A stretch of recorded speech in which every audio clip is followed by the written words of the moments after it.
चलिए आप लोगों को बताते हैं फिर से। देखो कोऑर्डिनेशन कंपाउंड था, कोऑर्डिनेशन कंपाउंड में ऑक्सीडेशन नंबर आप कैसे कैलकुलेट करोगे। कोई भी आपको कंपाउंड दे दिया तो उस कंपाउंड में आप ऑक्सीडेशन नंबर को कैसे कैलकुलेट करोगे ये आपको बताने जा रहे हैं। कोई भी कंपाउंड आपको दे दिया उस कंपाउंड में आप ऑक्सीडेशन नंबर कैसे कैलकुलेट करोगे। ठीक है, देखो आपको एग्जांपल दिया ऑक्सीडेशन नंबर निकालने के लिए, बहुत से एग्जांपल देता है, बट आप कैसे कैलकुलेट करोगे वो बताने जा रहे हैं। किसी भी कंपाउंड्स में आप ऑक्सीडेशन नंबर कैसे कैलकुलेट करोगे। ठीक है, कोई भी एग्जांपल दे दिया आपको, आप कैसे कैलकुलेट करोगे। इससे पहले हमने आपको बताया था वार्नर थ्योरी, हमने बताया था आपको वार्नर थ्योरी।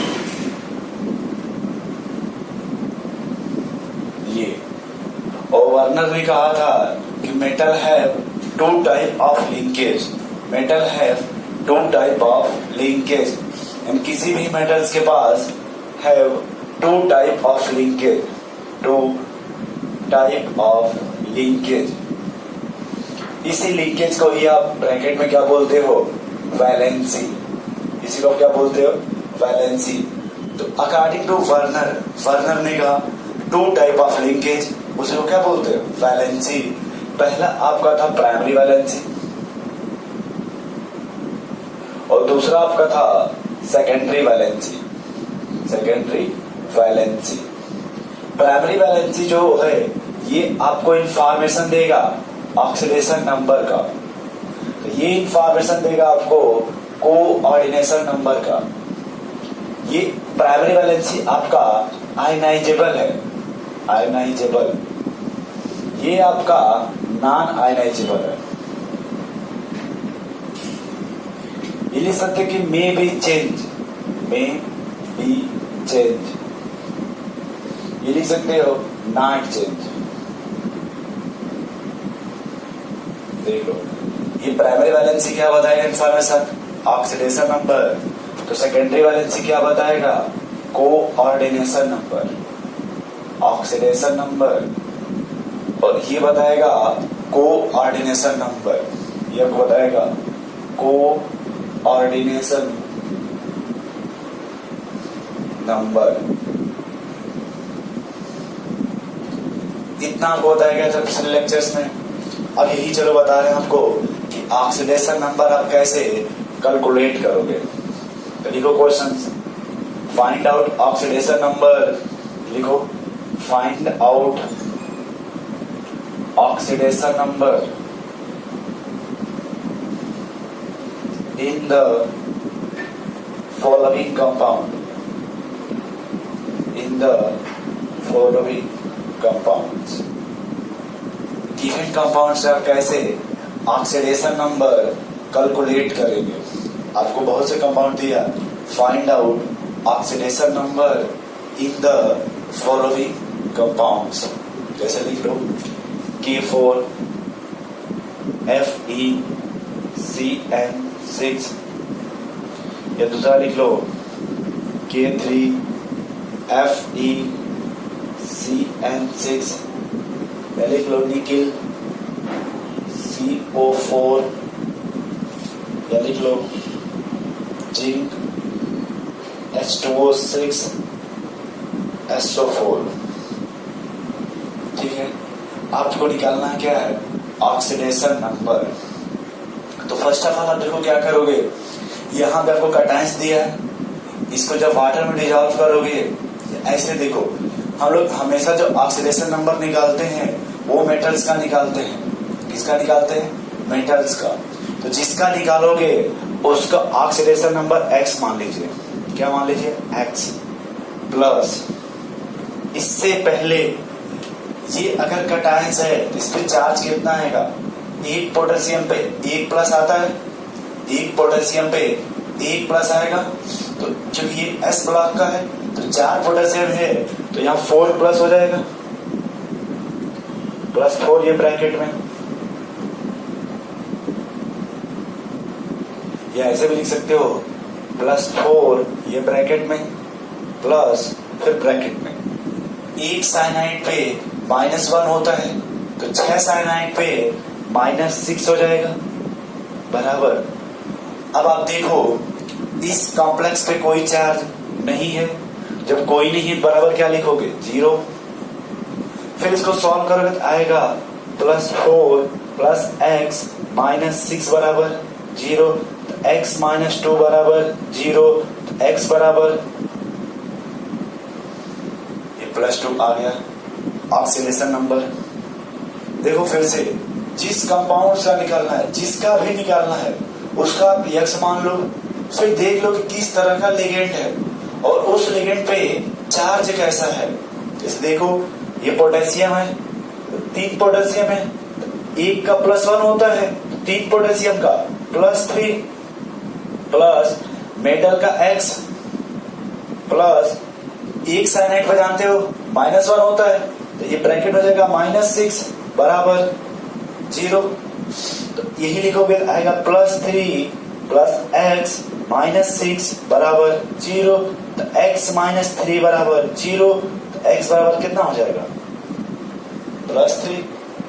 अब देखो ये आ गया मेटल का ऑक्सीडेशन नंबर। यहां फिर देखो निकिल का निकालना है तो x हो गया, +4 है तो 4 लिख लो। अब देखो ये लिखा CO और ये न्यूट्रल लिगेंड है, जब लिगेंड पढ़ोगे तो CO H2O NH3 हाइड्रोजन और फिर एक ये पढ़ोगे पाइरिडीन वाला, ये सब आपके न्यूट्रल लिगेंड होते हैं। तो यानी कि 4 × 0 बराबर 0, x बराबर क्या आ जाएगा 0, यानी यहाँ पे अब निकिल का ऑक्सीडेशन नंबर क्या हो गया 0। फिर जिंक का देखो, जिंक का निकालना तो इसका x हो गया। वाटर देखो आपका न्यूट्रल लिगेंड है तो इसका 6 × 0 हो गया बराबर सॉरी प्लस सल्फेट पे -2 चार्ज आता है, देखो ब्रैकेट है -2 बराबर 0, बचेगा x -2 बराबर 0, तो x बराबर +2। देखो निकल गया ऑक्सीडेशन नंबर। ऐसे को किसी का भी निकालना हो ना, हम और भी कंपाउंड्स दे रहे हैं आपको जैसे आप निकाल सकते हो, लेकिन ये लोग वही फास्ट निकाल पाएंगे जिनको लिगेंड याद होगा कि कौन सा लिगेंड पॉजिटिव है और कौन सा लिगेंड निगेटिव है। जिनको वो याद नहीं होगा वो शायद ना जल्दी न निकाल पाए। लिखो लिथियम एल्युमिनियम H4, ये लिखो लिथियम एल्युमिनियम, नहीं रुक जाओ इसकी मत लिखो, ये लिखो Cr H2O6 Cl3, फिर लिखो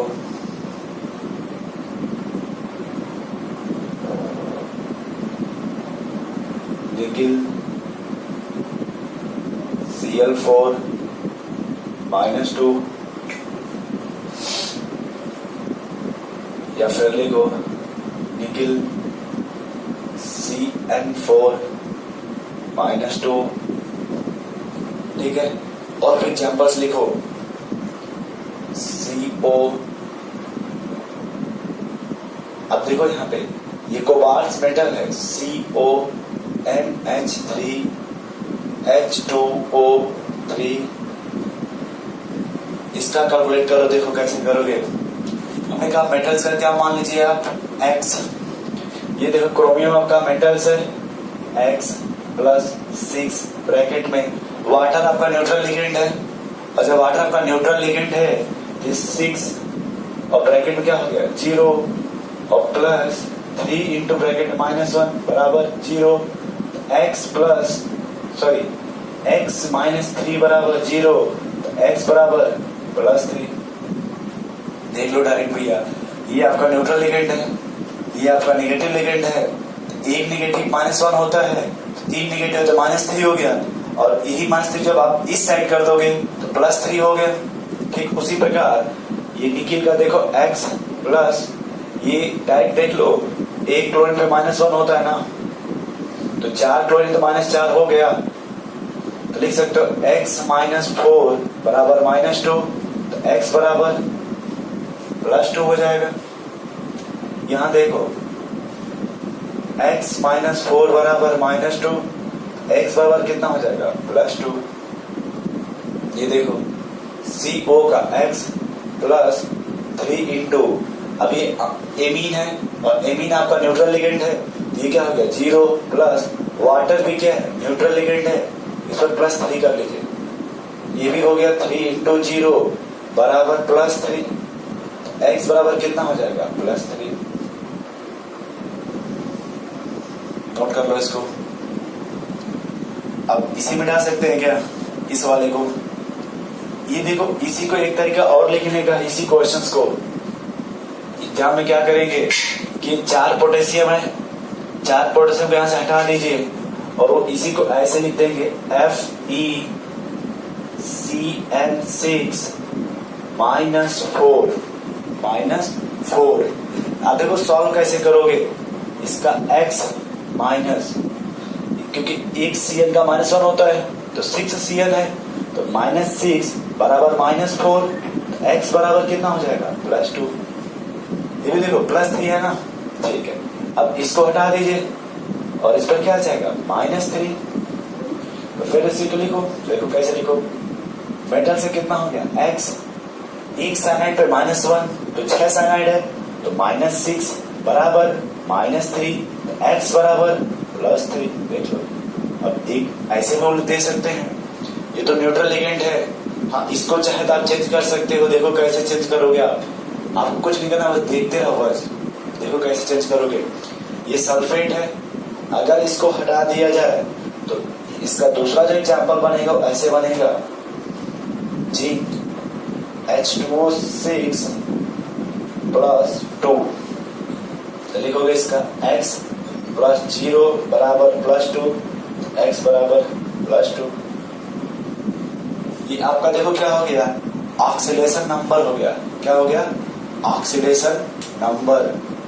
एक और ऑक्सीडेशन नंबर होता है जो आप डबल कॉम्प्लेक्स में निकालते हो, डबल कॉम्प्लेक्स में, वो शायद आपके हिसाब से थोड़ा कठिन होता है, थोड़ा क्या होता है कठिन होता है, छाप लो भले इतना